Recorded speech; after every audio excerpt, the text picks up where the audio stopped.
Croeso, welcome to our Transition Parent Forum. Now to hand you over to Matthew Sims. Thank you, KJ. Good afternoon, everybody. Croeso, welcome to our virtual parent forum. Bit of housekeeping, bits and pieces just to go through. Very welcome, and thank you to the Year 6 parents, and perhaps some Year 5 and perhaps some Year 4 parents joining us today. And also a big thank you to our current Year 7 parents who are here to support this event. We have a range of people actually here to answer many questions that you may have. We have Mrs. Steele, Mrs. Lyle, Mr. Hughes, Mrs. Watkins, Mrs. Edwards, and we're very fortunate to have a number of our Year 7 pupils. We have Hope, Bethan, Amy and Sophie that have come along to support this event.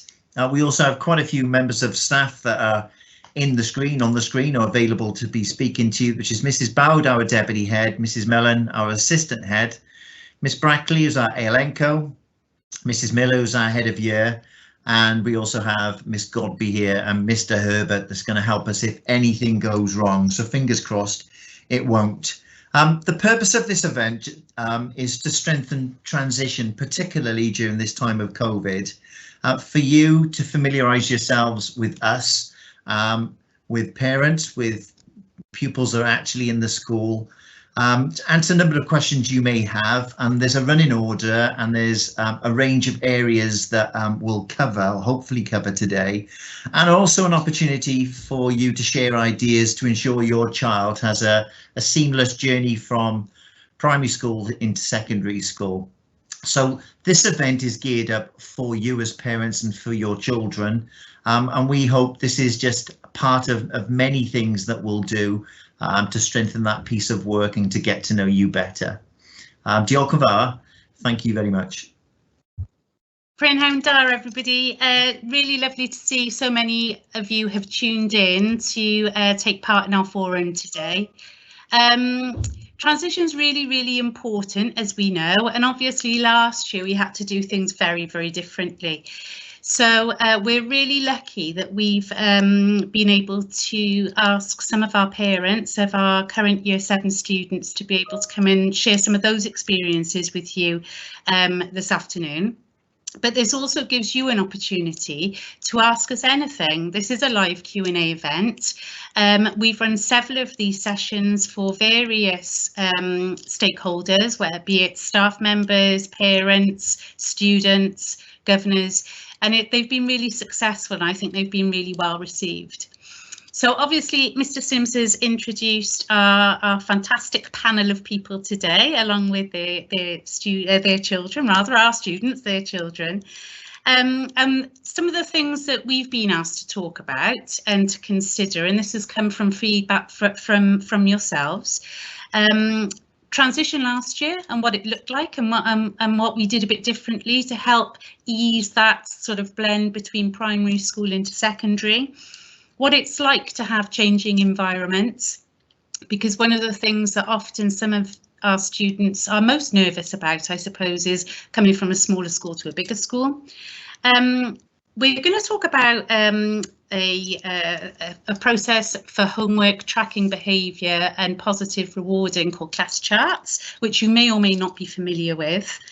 We're going to talk to you a little bit about wellbeing and pastoral provision, ALN, what our blended learning offer looks like at the moment. And then we're going to talk about setting and streaming. But of course, this is a live event, so if there's anything else that you want to ask us, then please do. And the way that we do that is you can see that you've got a conversation button, or tab rather, alongside. You can just type in your questions, I can publish them, and then I can direct them to the most relevant person that I think will be able to answer your queries. So please ask us anything. Thank you again for joining us. And I'm going to hand you over to the people that really know all about it, and that's our parents. So thank you, Mrs. Godby. Right, I'm going to hand you over to Mrs. Miller first, Miss Miller first, because we can only have one person on the screen at a time.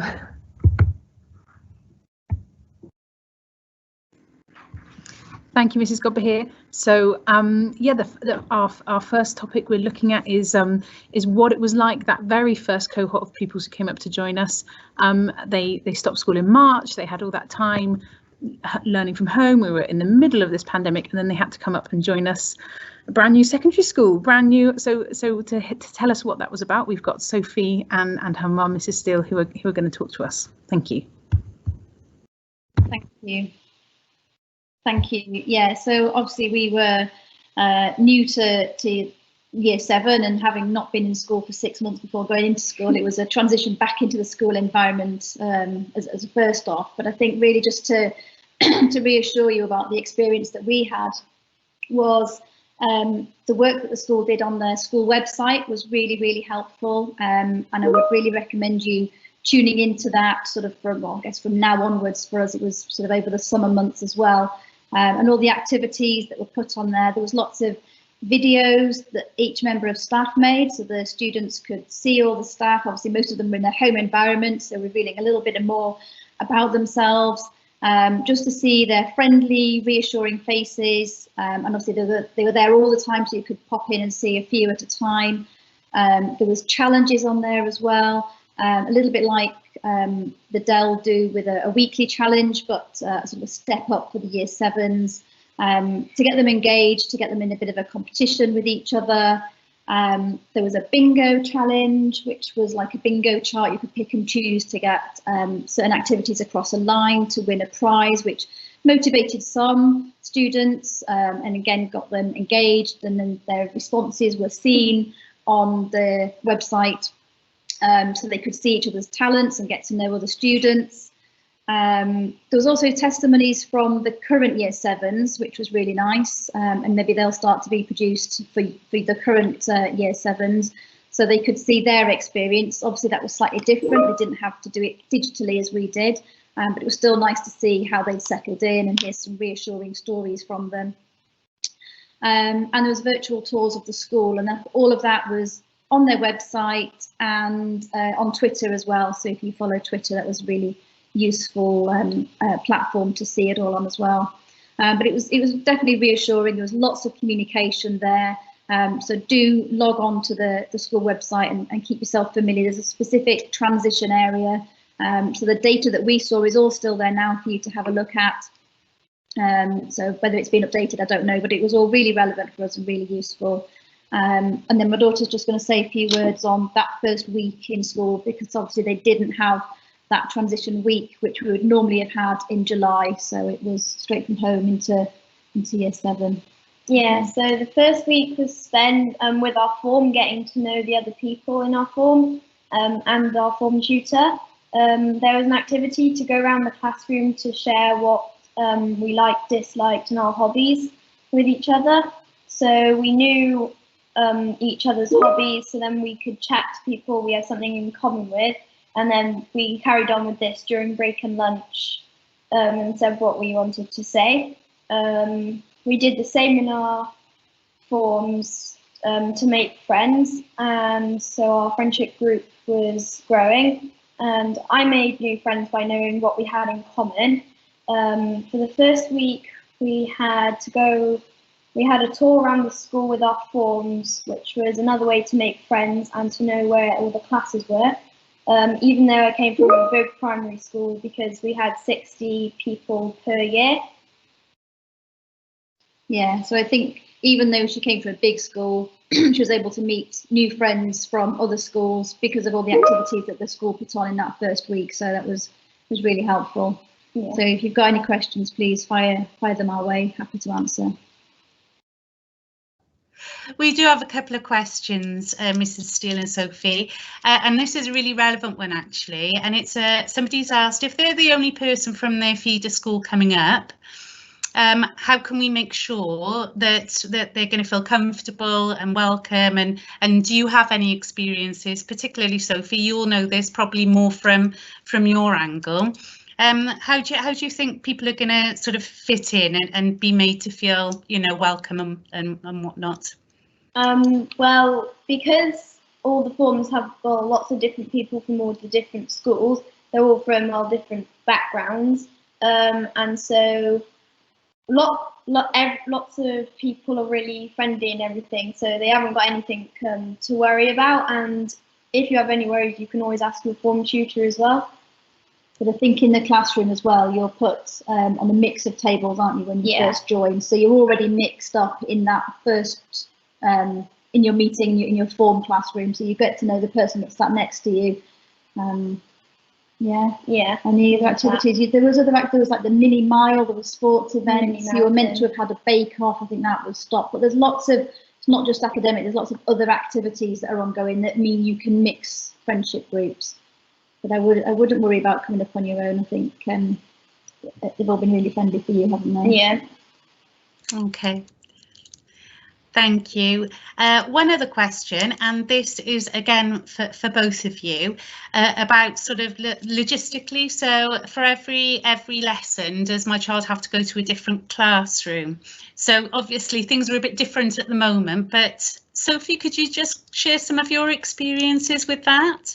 Well, because we have our form and then all of my English, my Welsh, my all the other subject classes, we are with the same class.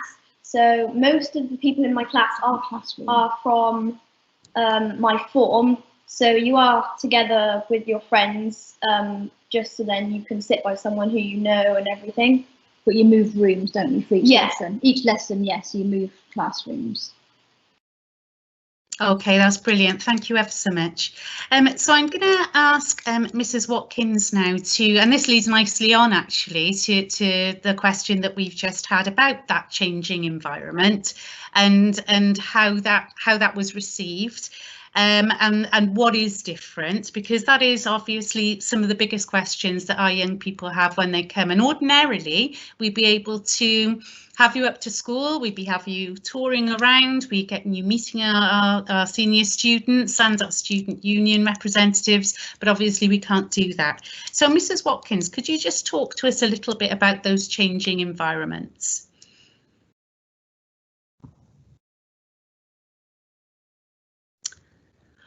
Okay, should we move until we can get that connection a little bit better? We can skip on, and I'm going to ask, and actually I nearly brought you in, Mr. Hughes, a moment ago, because I think you're very best placed to talk about students that come up from a smaller primary school with less students as well. But Mr. Hughes, could you talk to us a little bit about Oliver's experiences and class charts, please? Yeah, certainly. I mean, Oliver came up from Roggett. He's actually the second child we've had going into Chepstow. We've an older kid who's finishing. Mr. Hughes, can you turn your camera on, please, and then we can send you live? My camera is on. Yeah. There we go. Got you. Thank you.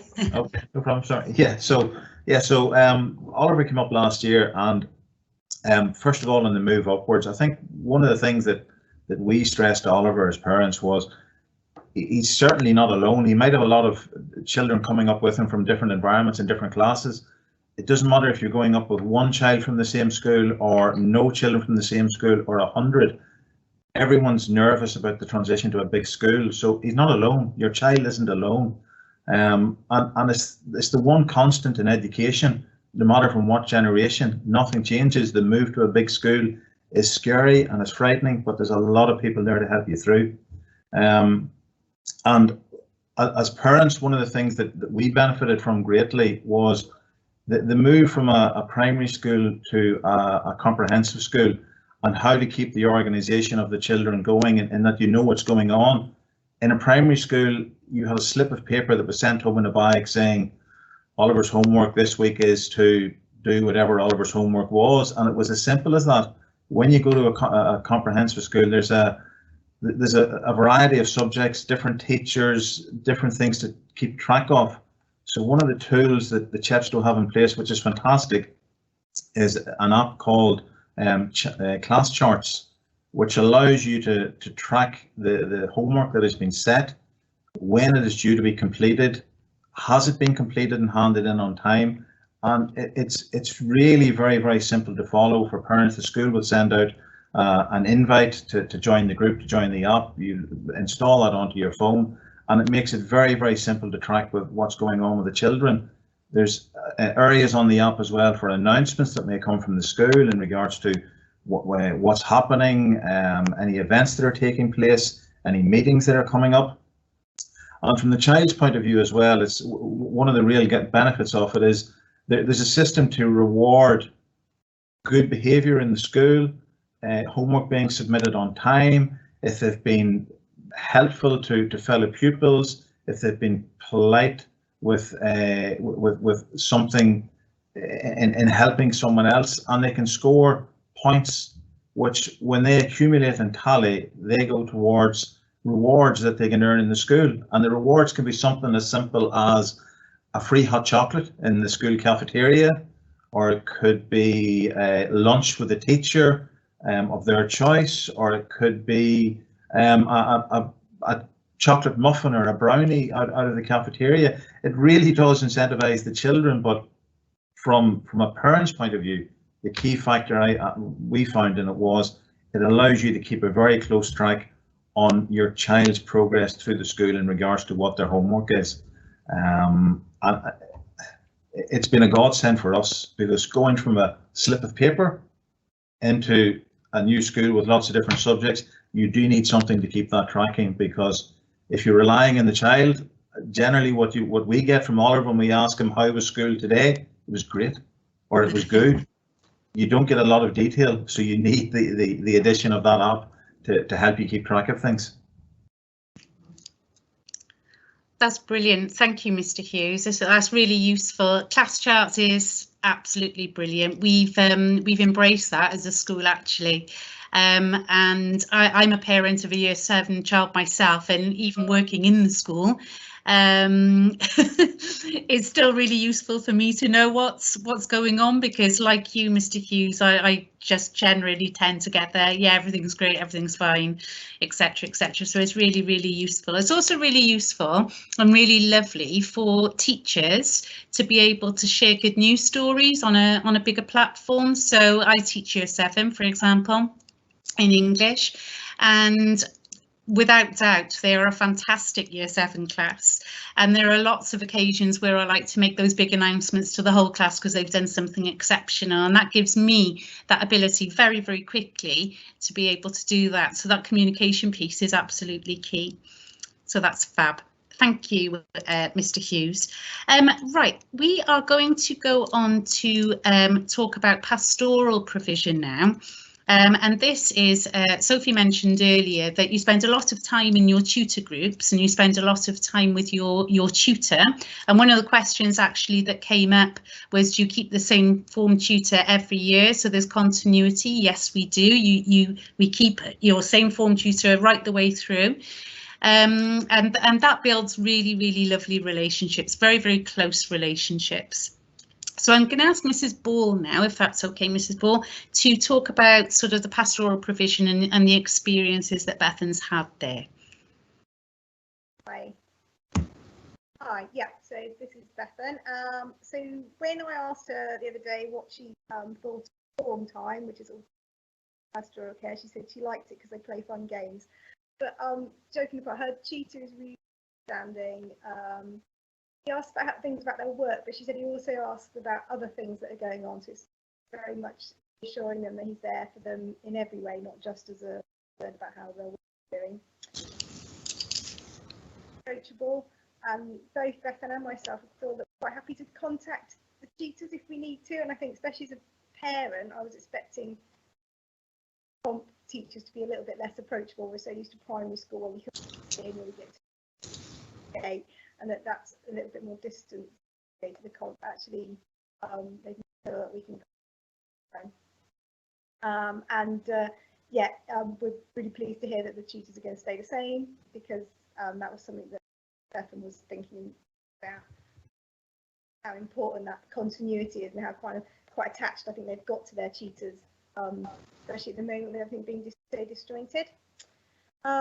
So despite all the restrictions, they did manage to organise lots of extracurricular activities when they were in school, which we were pretty amazed by, really. Stuff like we did So we did like a interform competition, and in the afternoon of one of the days, and that was really fun. And and a Santa Dash, and which was it was something to look forward to rather than just lessons after lessons after lessons. It was something to look forward to maybe at the end of the week. Yeah, so I think it made the transition from sort of to a more intense learning that happens when you move to comp much easier. It seems to be really inclusive, certainly from our point of view. Like Beth said, she really looks forward to it. It's kept her enthusiastic. She's come back home really enthusiastic about going to school. Like I said, I'm amazed that they managed to do these things despite all the extra work that the restrictions and stuff have put on teachers. Beth finds her teachers really approachable, not just the tutor, but all the teachers. And I've noticed, particularly, actually, is one advantage of the home learning is that you can sort of occasionally, you know, she's in the kitchen being taught, and you can see the lessons, you can see the teachers. Beth's really happy to message her teachers with questions and problems. So now we're at home learning, but even before that, they were still using Teams. And so I think one Saturday she messaged the teacher about some homework, and they answered straight away. And I was a little bit shocked. I was like, you shouldn't be answering on a Saturday, but they do answer really quickly, and they're really reassuring. And although they're still keeping the high standards, they're expecting high standards while they're home learning, they're also managing to be quite reassuring and reduce any anxiety, because the home learning does create some of that, as we all know. And recently, the fact that they introduced sorry, what was that?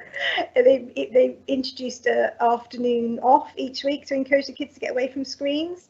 And I thought that was really intuitive. I could feel that Bethan was doing really well, but struggling. You know, kids shouldn't be sat in front of a screen all day, every day, learning and missing out. And just bringing in that half a day has brought them something to look forward to. The fact that it's been focused that it should be off screens, it just gives that little break. So overall, I've been really pleasantly surprised and relieved at how integral student wellbeing is into the teaching at the comp, because it was my biggest concern. I knew they were doing well academically, but my biggest concern was that kind of, yeah, the looking at the wellbeing and pastoral care. I've just found that overall that all the teachers are just really nice. So they still make you do your work, but they try as much as they can to make it more fun and more enjoyable.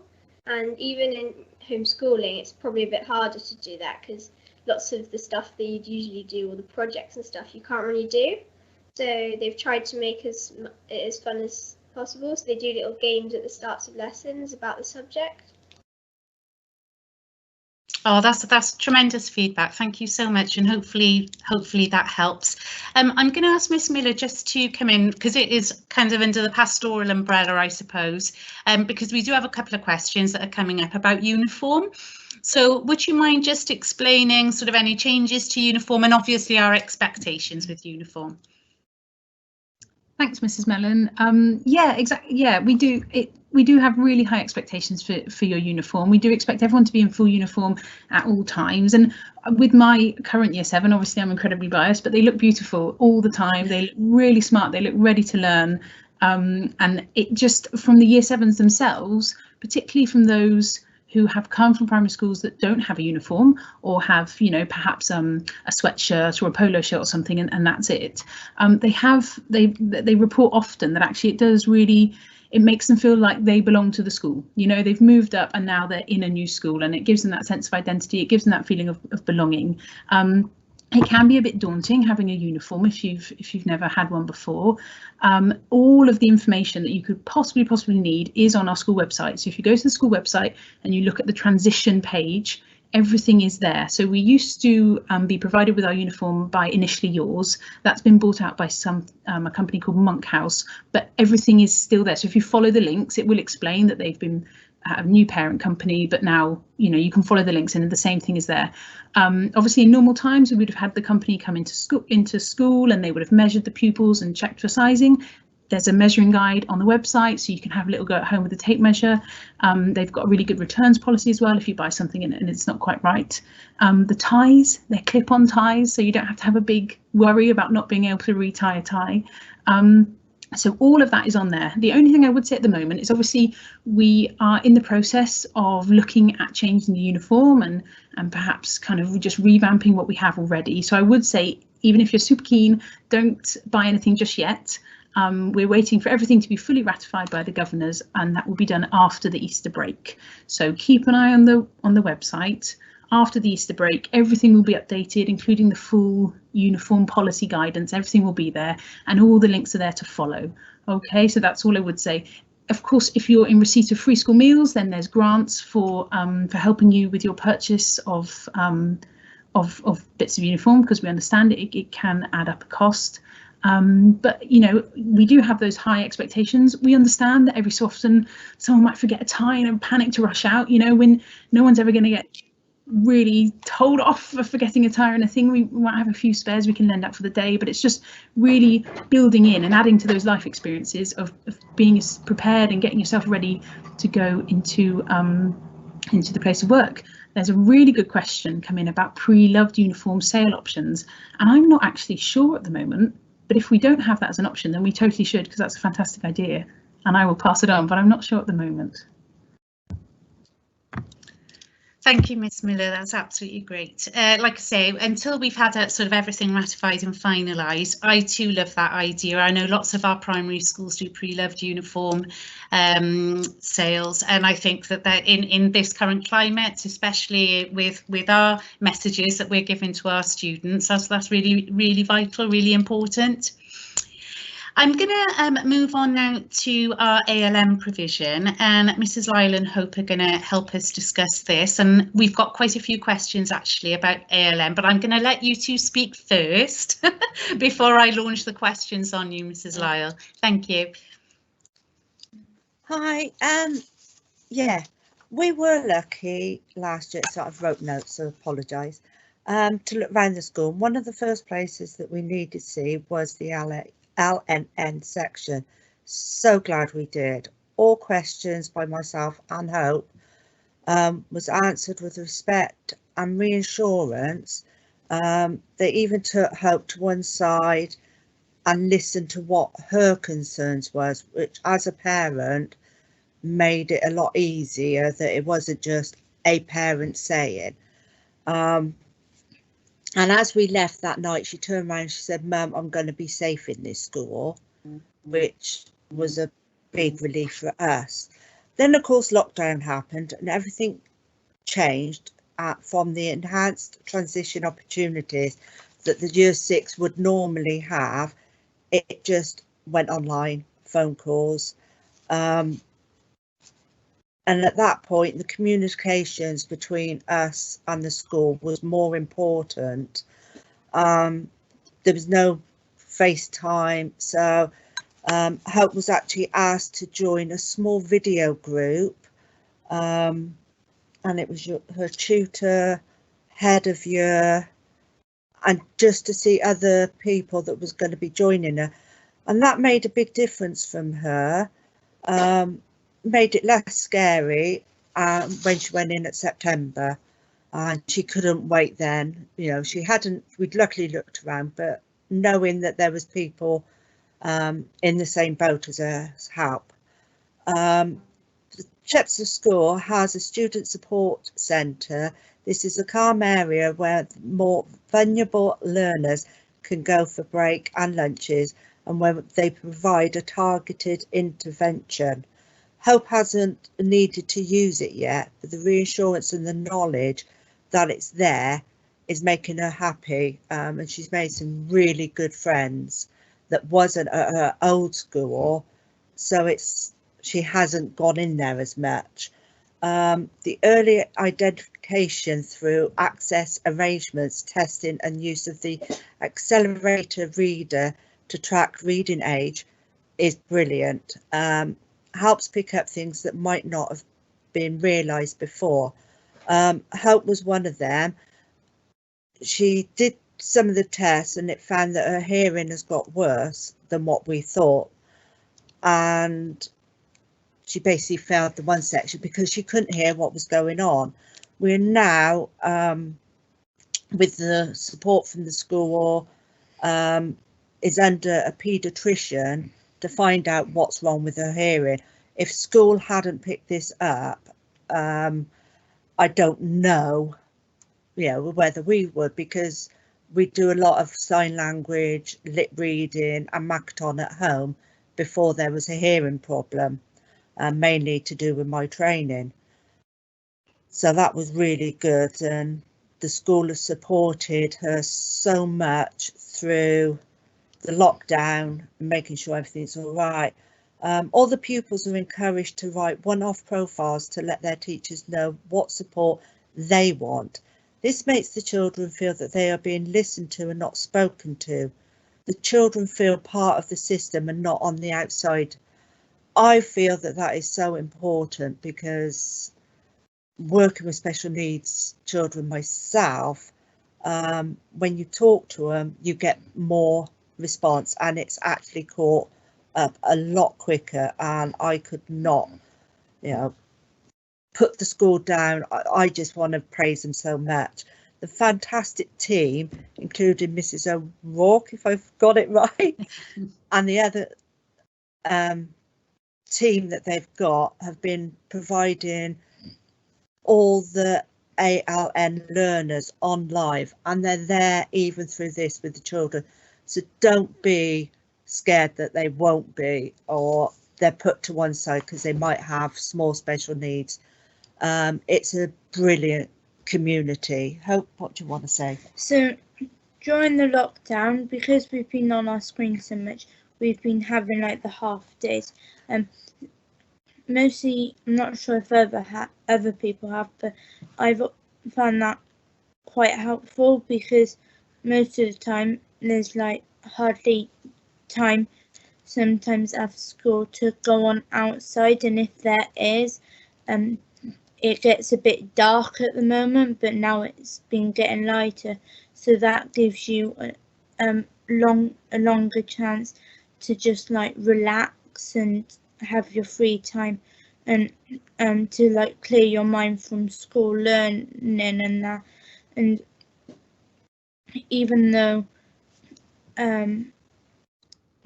while changing the subject a tiny bit, going back to the call, it was really helpful, because when we had to do it, I was so nervous, and I know some others were, like even though we had our friends from our primary schools and that, just knowing all the teachers and that, and how kind they were, and knowing like some of the other students that were going to be in our form were just much helpful. That's brilliant. Thank you so much. That was lovely, lovely feedback. I am going to ask though, Miss Brackley, we're lucky enough to have Miss Brackley, our ALN coordinator, with us today. This is a great question from somebody. Do you have any thoughts on how to support transition for pupils who maybe don't have an ALN diagnosis, but perhaps might still need a bit of extra help in coping with a new environment? I wonder if you could help us out with that, Miss Brackley. Yeah, of course. So we liaise quite closely with our primary feeder schools. We get lots of information on pupils coming up, so we know all about their needs prior to coming up. Any pupils who may be feeling a little bit anxious. We do have the option for enhanced transition as well. So this is, normally we'd have 3 or 4 days transition, so there's an opportunity to come up maybe a week before, spend a few mornings or afternoons just doing a little bit extra, again to know the school a little bit more prior to coming up, just to ease those anxieties. I hope that's answered the question. Thank you, Miss Brackley, that's brilliant. I'm going to ask Mrs. Edwards now to come in. Mrs. Edwards, you've been here a while. Mrs. Edwards is going to come in. I should put you on first, and Amy. And obviously, we're learning all the time in terms of our remote delivery, and I'm really, really proud of our school in terms of the way our students are engaging with their online lessons, but also the quality of the lessons that are being delivered. And I just like to ask Mrs. Edwards and Amy what their experience is. We all know it's hard being a working parent, particularly trying to help with the homeschooling. So it'd be quite interesting to hear your experiences. Hi, good afternoon. One of the things I did think was useful to talk about was blended learning, what it is, how it works in practice, and how it differs from maybe primary schools and the setup you might be used to. So blended learning is the approach that school uses that allows for online learning via the Microsoft Teams platform. Students will follow their timetable for the day. They'll log on to their lessons, and the teachers might invite them to a meeting. they might have a live lesson for the duration of that period, or teachers might set them work which they can then go off and do, and teachers stay online to answer any questions and give support. They can use Microsoft Teams then to submit their work online and get feedback also. The main difference really, I think, from primary school setup is that there's a bigger responsibility and expectation on students to engage, to access their lessons. It's a lot more structured, and obviously students are online and on their screens for a lot more of the day. However, they are encouraged to take lots of breaks. You obviously heard about sort of one afternoon a week, they're encouraged to have some screen time away from their screens. So that's been really helpful as well. Overall though, I think it's been a really blended learning, works really well. I don't feel like they've fallen behind with their studies. It's just a different way of learning, using digital resources available to them. And it's not something that if we have to do another period of online learning that I would be worried about. That's brilliant. What about you, Amy? What do you think of your online learning? I enjoy online learning because, sorry, I'm nervous. That's quite all right, my lovely. Well, okay, let me rephrase the question. What's your favourite type of online learning then, would you say? I like when the teachers tell us to, they tell us, explain what we have to do, and then tell us to leave the call and then drop back in the call if we have any questions or are struggling, because then I feel like if I struggle or if I have any problems, I can go back and ask them. Yeah, that's really useful feedback actually, because when we first started our blended learning approach, I think we were all trying a little bit too hard and we were keeping you on the call for too long. And a lot of the feedback that we had from students was, right, you've explained it, but as long as you stay around and you can answer our questions, that gives us then the opportunity to be a bit more independent. So that's lovely. Thank you so much. That's great. We've got quite a few questions about streaming and setting, and I'm going to ask Mrs. Bowd, our Deputy Head Teacher, to come in now. I'm going to ask you, Miss Bowd, specifically about some of the questions that are put on here. So I've got a really good question here. What subjects are you put into sets for? And given all of the disruption to Year 6 teaching, can they be moved up a set once allocated if deemed apt? Hi everybody, thanks very much for attending this afternoon.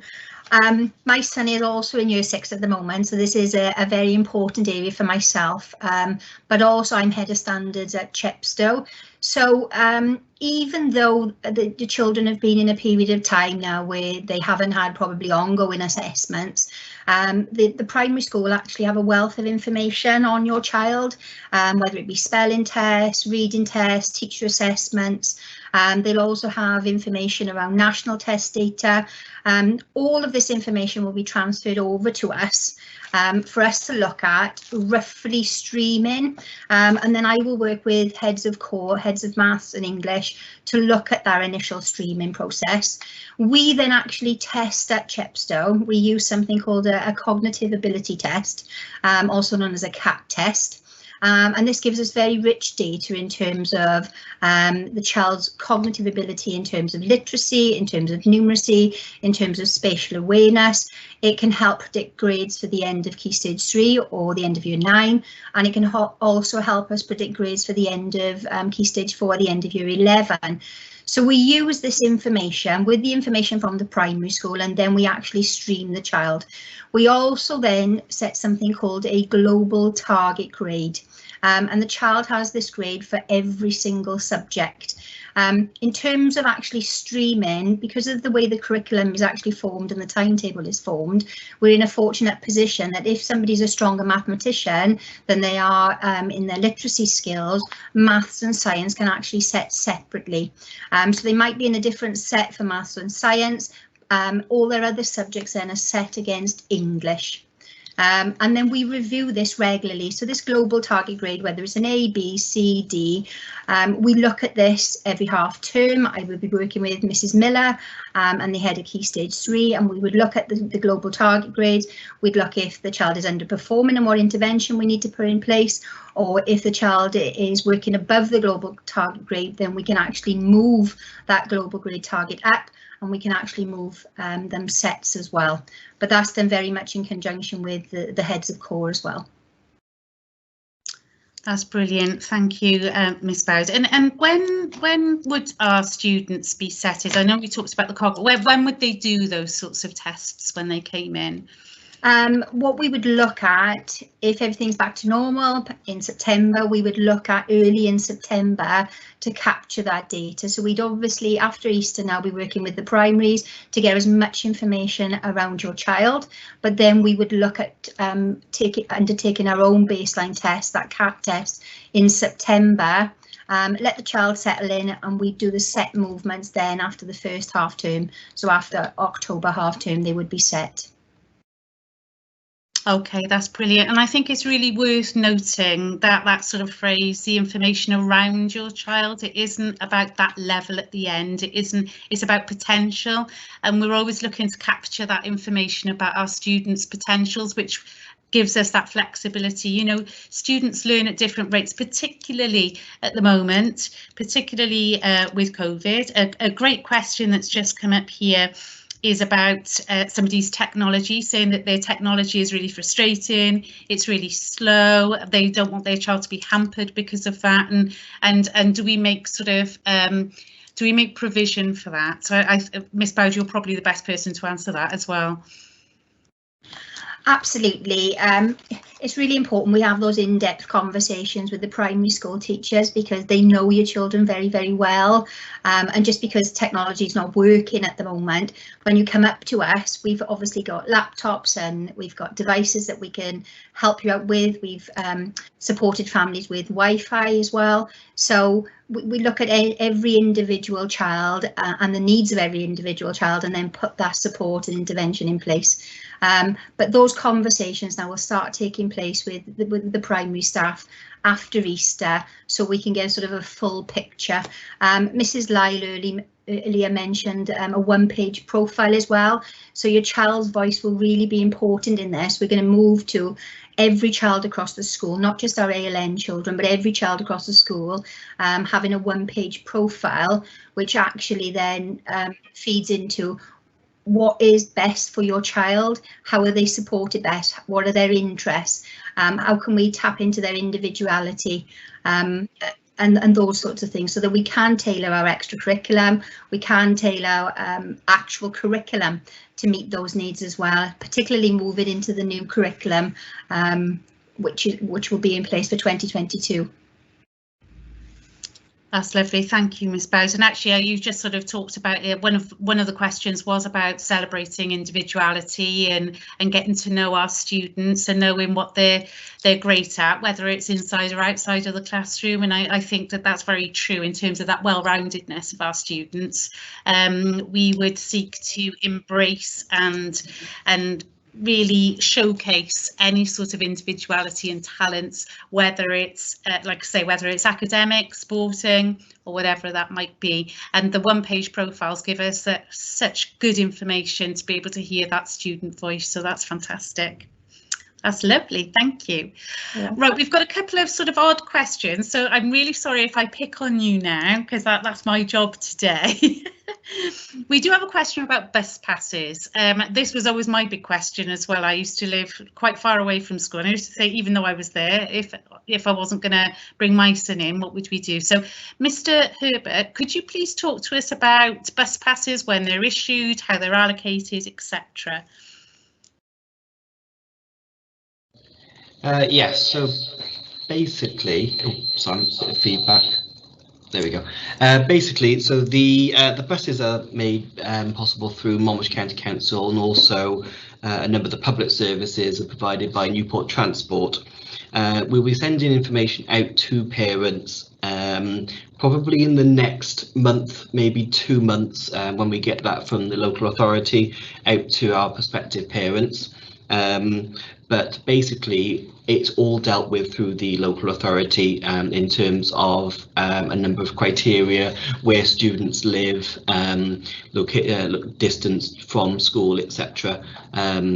But as soon as we get more information on that, we'll be sending that out to parents. But the public buses, we are looking at also sending that out at the exact same time. So they do a special timetable for the school hours.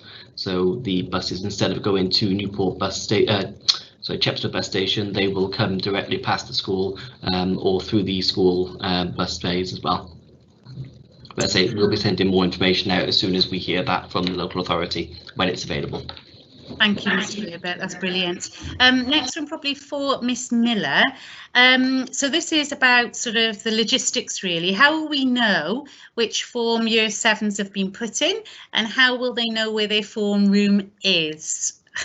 We've got some good ideas about this, but I'll let you talk about that. So obviously depending on what kind of situation we're in come the summer, it might be a little different, but so we get all the information, like we said, from your primary schools and your teachers who know you the best at the moment, and I will spend a long time having a look at all this information, making sure that all of our new form groups have a really nice mixture of the different primary schools, making sure they have a nice mixture of the different types of people in each form group. So if your primary school has said, oh, so and so is amazing at sport, and somebody else has said, oh, so and so is amazing at crafts, or they're amazing at maths or physics, we try and make sure we get a really nice mixture of people in the form groups. We try and make sure we get a really nice mixture of the different genders as well. So we've got, we haven't got one group that's just girls or one group that's just boys or what have you. So I spend a long time trying to sort them out, make sure they're all nice and balanced, and they're all going to really support your child moving up. And somebody asked a question earlier about what are the chances of my child being with one of their friends? Well, the chances are really high. If you send me an email and explain who your child is and who you'd like them to be with, then of course I'll take that into my considerations and my mapping out, and I will do everything I possibly can to try and facilitate that. So I will spend all that time doing that after Easter, really, when we start to get all sorts of information coming in, and then as soon as we look at our transition, which will be happening, it's normally the end of June-ish time, then all that information will be sent out to you. So our current year 7s, and I don't know if any of our pupils online want to talk about whether this was successful or not, our current year 7s, we sent each of them a letter from their prospective form tutor, and there was little videos on our website that introduced them to our prospective form tutor, because obviously we couldn't come in and meet you all, and that was really sad. So we did as much as we could to let you know whose form you were going to be in terms of your teacher. And then obviously lots of year 6s were talking to each other and saying, oh, I'm with Mr. Lazelle, or I'm with Dr. Perkins, or what have you. And so that's what we did. So we did as much as we possibly could virtually to introduce you to your new form tutor, and it will happen before you come up from transition. So when you're with us during your transition time, you will be spending time in your new form group, just so that you're really settled and ready for when you come up in September. Okay, that's great. And Miss Miller, can you just answer? We've got a question about mobile phones. We always have questions about mobile phones. Can my son bring their mobile phone with them to school? Well, great question. And I don't know if Mrs. Bowd, you want to jump in as well. Mobile phones are really useful for particularly if your pupil walks to school, or if they get the bus, it's the first time they've made that independent journey by themselves. So of course they're really useful for that and for the well-being of your child. They are really, really challenging to have in school, because they can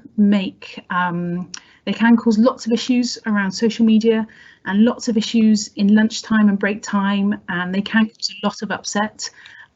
So we say at the moment phones should be off and in your bag at all times. If it's an emergency and someone from home needs to get in touch with a pupil, with a child, then you ring reception and we will get the message to the pupil within minutes, because obviously we know where they are at all times. If what we always have is really most common is, oh, I need to send my mum or my dad a text to say, can I have some more money on my lunch account? So that happens all the time. Again, if they come to me and I'm in my office, then I can ring the parent really quick and say, oh, can you put £5 on so-and-so's account? If they go to reception, they can do that as well. We really try and keep mobile phone off and in their bags. Mrs. Bowd, I don't know if you want to come in as well. No, I think you summed it up very nicely, Mrs. Miller. Sophie, could you just share your experience? One of the questions was about getting to and from form rooms. This is always everyone's biggest fear. So can you just share what your experience of that was? So on our first day, when we came through the gates, I walked in with my friends, and we entered the main hall, which is the assembly hall, and we had this about, I think it was about 20 to half an hour in the morning with Mr. Sims saying like a welcome to the school, and then they called our form tutors, and then they said if you're in Mr. Woodland's form, then follow Mr. Woodland to your form, and then he would he directed us, so go down the Welsh corridor and turn left. But you all went together, didn't you? Yeah, we all went in a line and followed each other. So, and then we just had to remember, but there were lots of teachers just walking around the corridors at all times, so if you forgot, you can always ask them. That's great, thank you, Sophie. Right, I'm going to ask a brave question now, and I'll have to, this is something I think are really, really relevant and lovely observation. Somebody said it's great to hear about all the positives, it's great to hear about what's so fantastic, but is there anything that you think that we could be doing any better? And that's putting you all on the spot now. So I don't know if I've got any volunteers, or I might just throw that curveball to Mr. Sims. Any observations there? Yeah, Mrs. Steele? You're on mute, I think. There we go.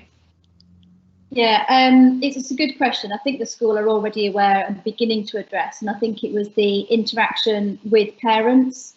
But I think today is evidence of, the fact that they want to embrace parents in the communication of the school. So that's why, as Year 6, as potential parents, you're invited to this, and as Year 7 parents, we want to be on board and support the school. They reached out to us, which I'm not sure whether that's happened before, to showcase the school. There's something like the PTA, which is obviously quite common in primary schools, less so in secondary schools. And again, that's starting to take shape. So I think that was one thing I particularly noticed. Obviously the school are aware as well. So it is being addressed. But that for me would be the one thing that's, to be looked at. That's great feedback, thank you. Anybody else before I do pass back now to Mr. Sims? Yeah, Mrs. Lyle. The one thing that I found a bit, well, not really tricky, but confusing, was when some teachers would tell us one information, then the other teachers would say the next. So I would always just ask your head of year, and because they're the ones that are in charge of your year, and they're ones that because the other teachers teach a couple of different years, and they might have got confused with another year or something like that. Yeah, I think that's excellent feedback, actually, Hope, and you're quite right. And what I'm really, what I'm glad to hear is that you have got that independence and you've got that confidence to say, right, OK, that doesn't sound quite right for my year group in Year 7, so I'm going to double check with Mrs. Miller. So that's great. That's fabulous. Right, well, that's been really, really informative. I'm going to hand over to Mr. Sims now for some closing remarks and any observations. Over to you, sir. Thank you, Mrs. Mellon. I'll pass back to you at the end if I may as well. This is just some observations, actually. I've just been writing notes. Firstly, I want to thank you all parents that have attended today online. Of course, this isn't the best way to communicate with you. We're aware of that. Clearly, we got to follow COVID restrictions, and hopefully, we'll be able to have more face-to-face contact in the summer term. Big thank you to parents and staff for presenting today, and particularly thank you to Hope, Bethan, Amy and Sophie. It is brave to do this. You're speaking in front of a lot of people. You've done very, very well. So thank you very much, all of you.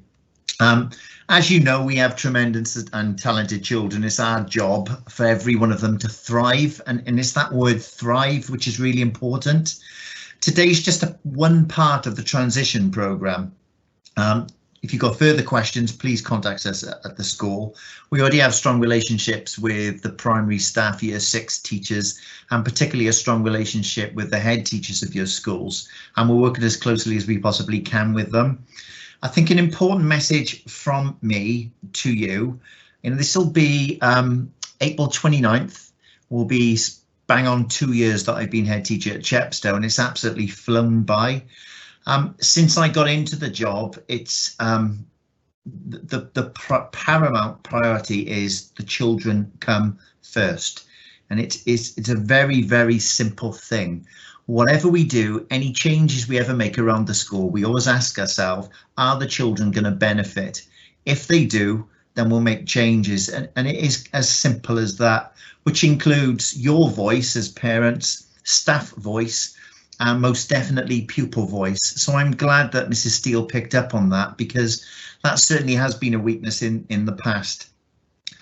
We will not compromise on standards, and we'll have high standards in the classroom, outside of the classroom, which includes behaviours, attitudes, and also contribution to your communities. I don't live in your community, but it's part of my job to ensure that your children contribute to your community. That makes a strong school, and that's really, really important. Alongside high standards, of course, we want your children to be happy and safe. And I think all of the parents have echoed that message. And I think it's been evident today that we've seen 4 very happy, thriving children that have presented, and you are the 4 of you. You're absolute stars. It'd be nice to hear some male, some boys, but we'll try a little bit harder. Girl power has taken over. But you've done a cracking job, everybody. And I always say this, and I say this in all of my assemblies to each of you. This is not my school, okay? I just so happen to be the head teacher. Okay, it's not my school, it's your school, it's your community, and we serve you. If we don't know how you feel, and we don't know how to improve, and if we don't embrace your voice, then we've had it. So thank you ever so much, everybody, for contributing today. I think it's just one part of this transition piece, and we'll continue with this because I think it's worked very, very well. Thank you very much, Diolch yn fawr. Thank you, Mrs. Mellon.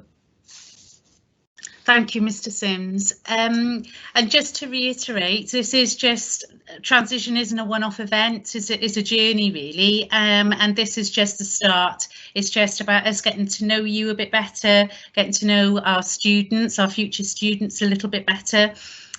Please stay in touch. Please ask us anything. This isn't a one-off event. If you need to get in touch with us, all of our details are on our school website, staff-wise, and certainly we'll keep you posted about our PTA, because I'm really excited about having a launch of our PTA. I think it's going to be something that's going to be really exciting for Chepstow. And our students will get very, very involved with that as well. Our students got an awful lot to offer, so that's going to be fantastic. So, Miss Miller, I don't know if you've got any closing remarks before we say goodbye. Just thanks ever so much, girls. You've done a brilliant job, and thank you ever so much to our parent panel. And thank you, Mrs. Steele. I just wrote to everyone, all of the parents, and said, would anyone be willing to share their thoughts? And it's been lovely to hear them all, and it's just been brilliant. And I am really excited. Obviously, I love my current year 7s, and I don't want to see them go, but I will be really excited to welcome up our prospective new year 6s. And please, just like Mrs. Mellon said, get in touch, because I've been doing this job for a while, and you know, my colleagues have got huge experience. So if you've got any worries or any concerns or any questions, just ask, because if I don't have the answer, I will find it out for you. So really looking forward to meeting you all. Thanks, Mrs. Mellon.